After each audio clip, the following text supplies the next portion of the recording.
En compañía de nuestra invitada de la jornada, porque vamos a hablar de una unidad que creo que este año ha tenido muchísimo trabajo como en años anteriores por la cantidad de procedimientos, de incautaciones a nivel de droga que se han realizado. Estamos con la fiscal delegada de la unidad especializada en antidrogas, la doctora Fabiola Amolas. Doctora, buenas tardes, ¿cómo está? Muy buenas tardes, Perla. Muchas gracias por la invitación y encantada de estar acá.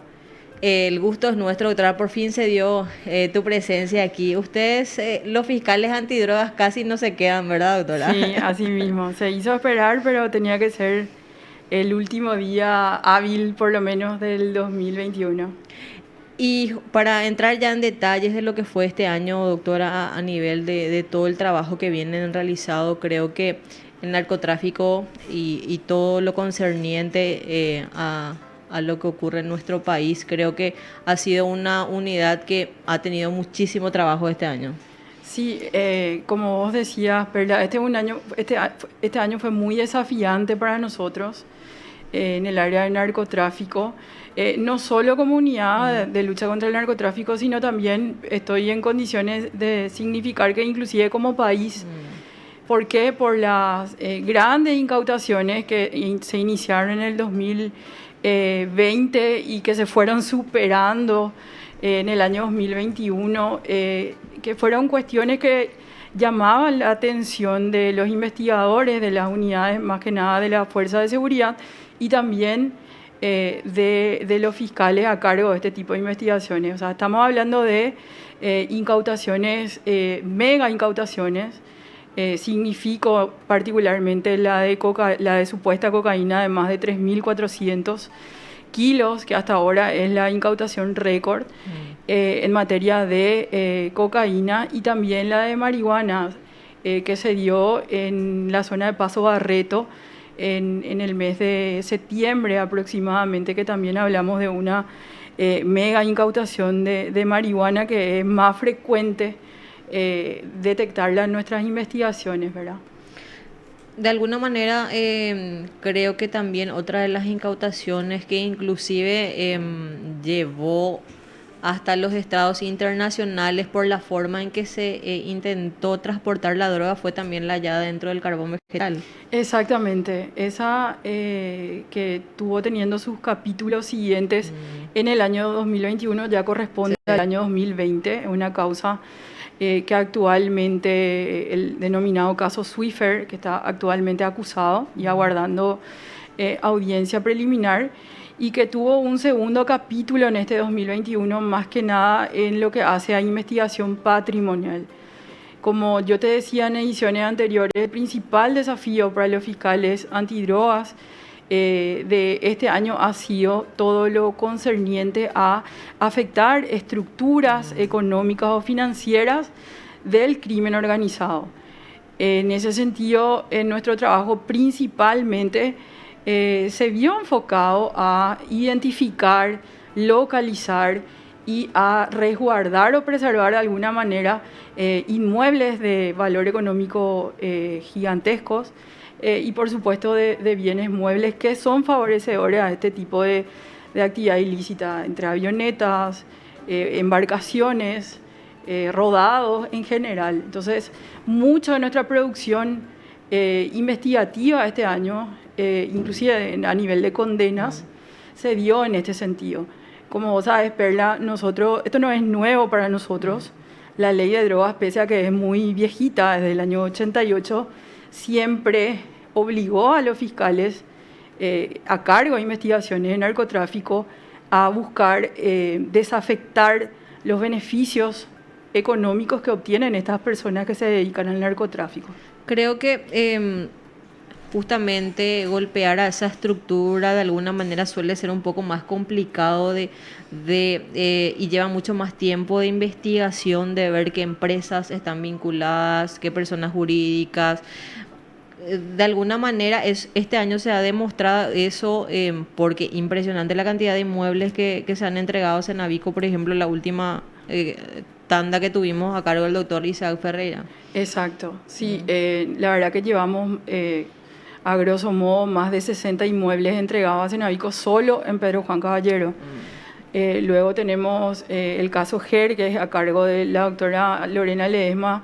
En la zona de Salto del Guairá son más de 15, alrededor de 15 inmuebles, y otros tantos también en Asunción, en Concepción, y así, bueno, básicamente, como vos decías, son investigaciones más complejas, implican también más creatividad de parte de quienes estamos afectados a eso, porque son informaciones más sigilosas. Si hacemos un pedido de informe, ese pedido de informe ya puede alertar, eso ya puede hacer que de cierta forma se quiera buscar desafectar el inmueble o alterar su situación de derecho o transferir o lo que sea. Entonces, nuestro trabajo en ese sentido sí se va perfeccionando, creo yo, con el transcurso de los casos y con el aprendizaje que cada caso nos deja, ¿verdad? Pero sí, nuestra responsabilidad es gigante y tiene que ver justamente con esa verdadera recuperación de activos del crimen organizado, y que eso termine con que sean devueltos al Estado. Al menos en lo que va del año y en todo lo que vimos, doctora, dentro de todo lo que se ha hecho, ¿cree usted que se ha golpeado de alguna manera estas estructuras con todo lo que se incautó a nivel de inmuebles, de vehículos? Nosotros entendemos que sí. Cada año, cuando hacemos una evaluación de la gestión anterior, vamos viendo cómo nuestro trabajo va mutando también. Hace rato te ponía un ejemplo de que en casos y en años anteriores nosotros vimos de que las condenas altísimas por narcotráfico no implican que verdaderamente afectamos a ese grupo criminal. Verdaderamente se da esa afectación cuando logramos detectar, inmovilizar y, como decíamos hace rato, que eso vuelva de alguna forma al Estado paraguayo. Y sobre todo cuando hablamos de estructuras del crimen organizado que se encuentran en zona de frontera. Entonces, nuestros criterios de actuación en esos casos, cuando hablamos de una organización criminal, obviamente hablamos de una multiplicidad de personas. Cuando estamos hablando de una zona geográfica como es de frontera, nuestras alertas dentro de la unidad se van levantando en el sentido de esto tiene que ser prioridad. Y eso fue lo que en nuestra gestión entendemos que se tradujo este año.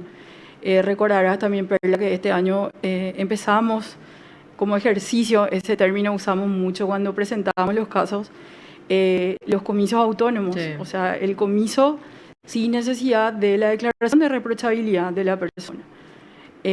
Como el caso de Zulma Dávalo, que fue un proceso que se inició desde garantías.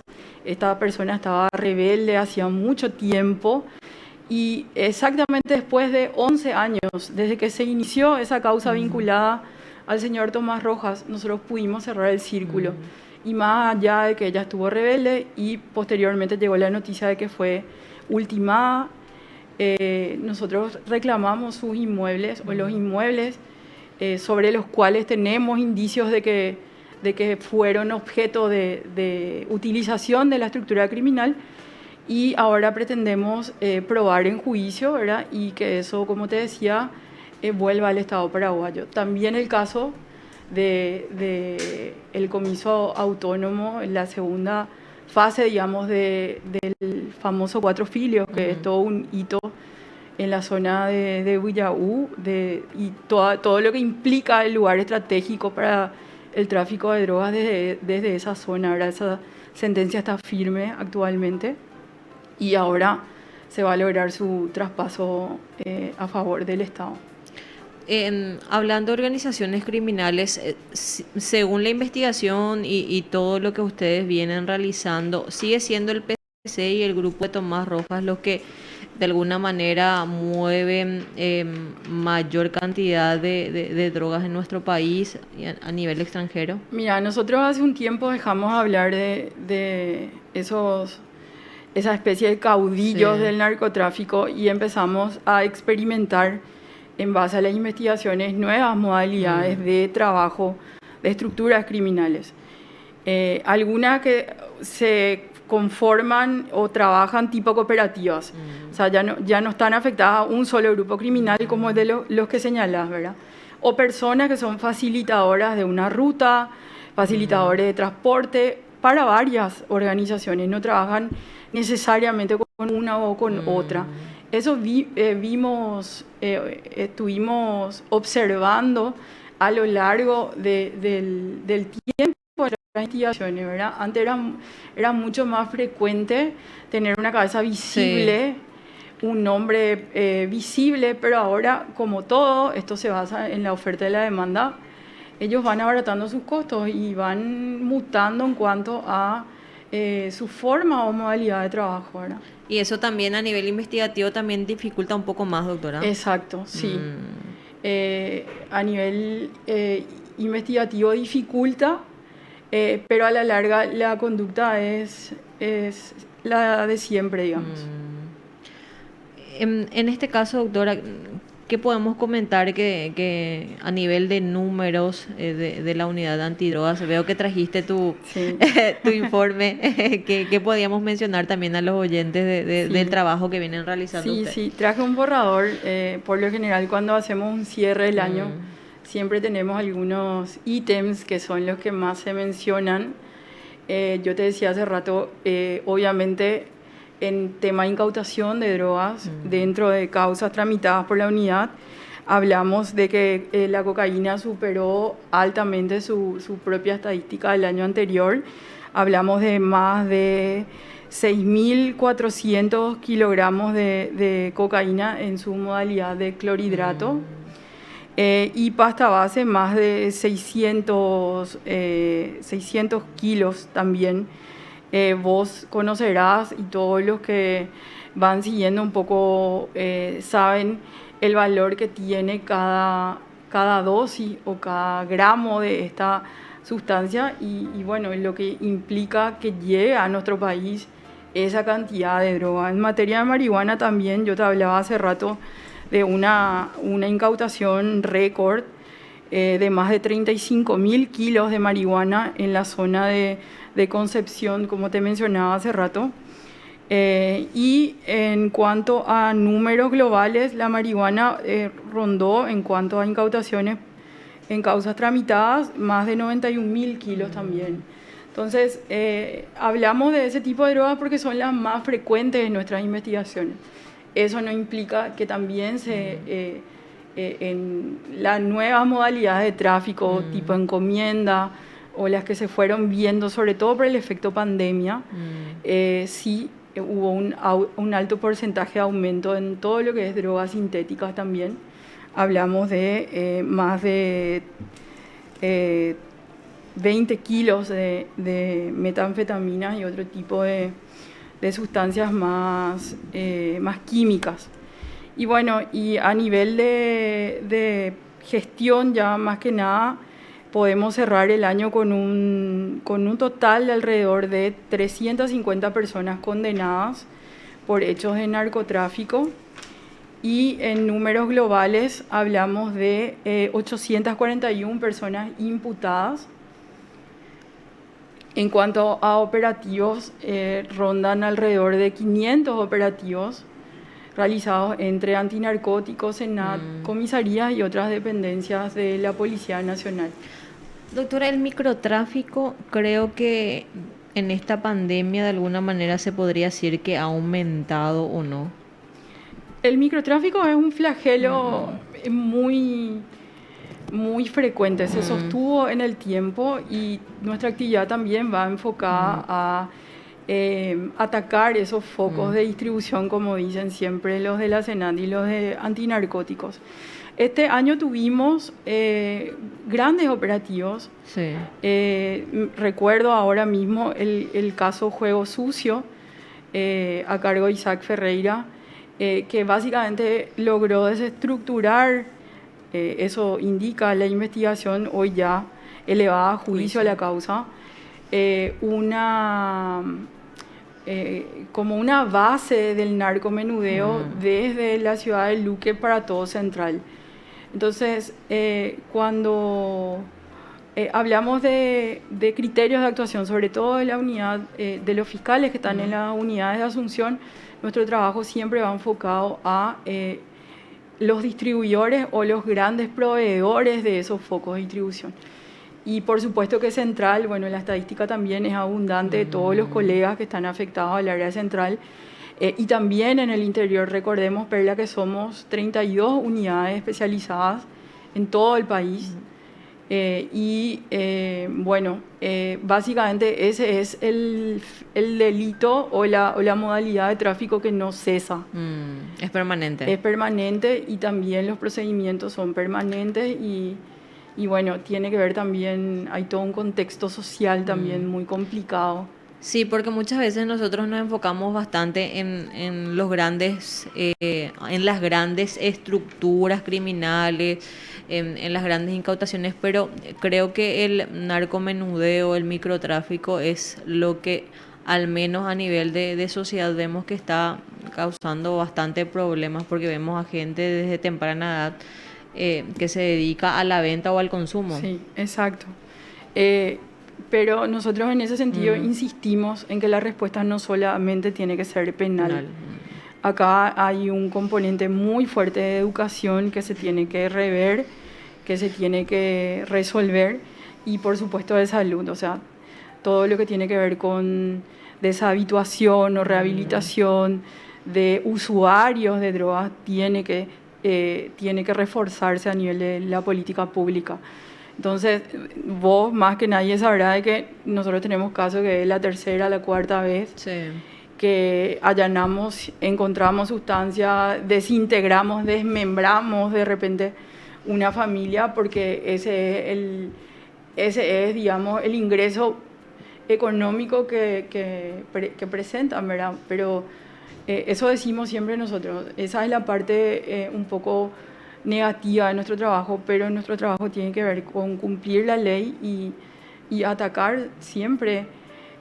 Insistimos nosotros, son los vecinos los que más sufren ese tipo de flagelos. Finalmente al hijo del vecino, son personas jóvenes que ni siquiera saben qué tipo de sustancias están consumiendo las que caen en manos de gente que se está beneficiando con esto, con la enfermedad, pues no deja de ser una enfermedad.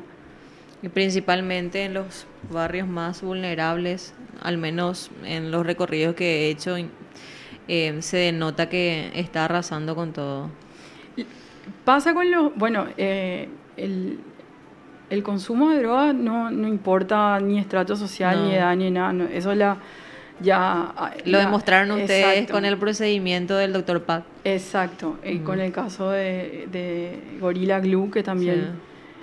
ya está finalizada la investigación, digamos, y aguardando la siguiente etapa procesal, pero sí, no reconoce ni estrato social ni edad. Sí.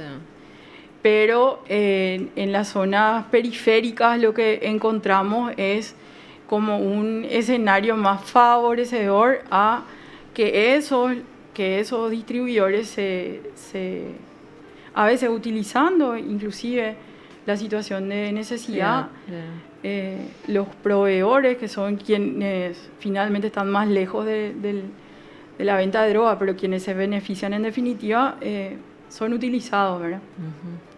Nosotros vamos a cumplir con la primera pausa y volvemos con más Cuarto Intermedio. Hoy te pienso más que ayer, no